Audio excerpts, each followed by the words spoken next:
Hello, I'm William Vinson. Like my videos, please, and subscribe to my channel. Today I want to talk about evolution. Let me explain, okay? Evolution, according to Webster's, is a process of continuous branching and diversification from common trunks. This pattern of irreversible separation gives life's history from common trunks. Our evolution doesn't mean we're going to look any different than we do now. I don't see that in any of the definitions of evolution, but I do see where we have a common trunk. Think about this common trunk. We are all creatures of intelligent creatures, right? Would you say that humans are intelligent creatures?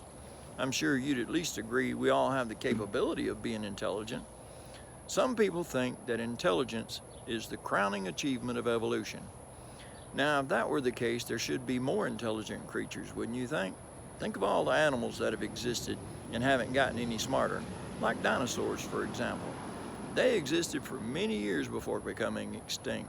Some believe that they were around for millions, maybe even billions of years, and yet not a single one of them became intelligent. And according to some scientists, humans have only been on Earth for 100,000 years, a small fraction of the time that dinosaurs were around.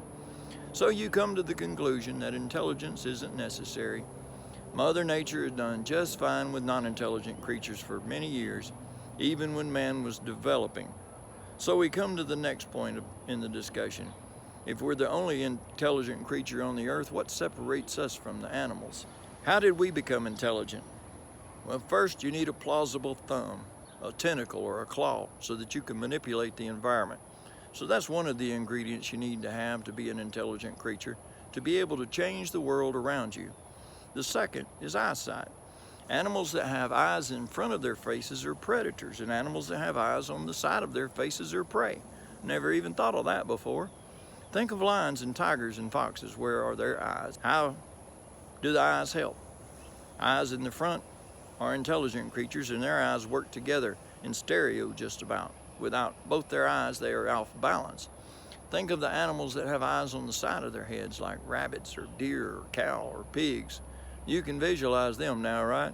You can understand that it's a part of what makes them unintelligent. We think of the predators. What makes them smart, though?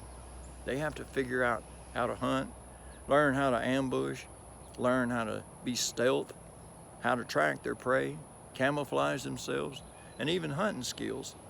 If you're a dumb animal with eyes on both sides of your head, all you have to do is run. No special skills involved. But that's a video for another day, eyes on both sides of your head. The third basic ingredient is language, because you have to be able to communicate your knowledge to the next generation. With animals, there's no passing knowledge down to the young. There's no book for them to share thoughts or be able to pass their knowledge to the next generation. Now, I said all of this to get your minds thinking on how our brains are in the process of evolution right now. Not the same kind of evolution that Charles Darwin was talking about, but changing into someone who is developing qualities that are much superior than the other 99% of the population. Passing on our knowledge this time with each other, like Jeff Olson did with his daughter Amber. We pass our intelligence from one person to the next, in these cases, and I'm sure from the generation that's here to the one that receives it, our young.